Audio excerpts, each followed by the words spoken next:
ఎంతమంది కాళ్ళు తెగినా, ఎంతమంది చేతులు తెగిపడినా, ఆఖరికి ఎంతమంది ప్రాణాలే పోయినా పూజ మాత్రం ఆగకూడదు. మొదలెట్టండి మంత్రాలు. పిలవరా, పిలు.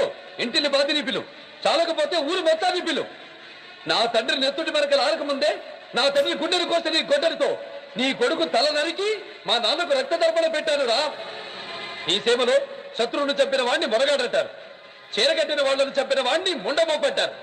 దారి కాచి దొంగచాటుగా మా వాళ్ళను చంపిన మీరు మనుషులకు పుట్టారా, తుప్పలకు పుట్టారా?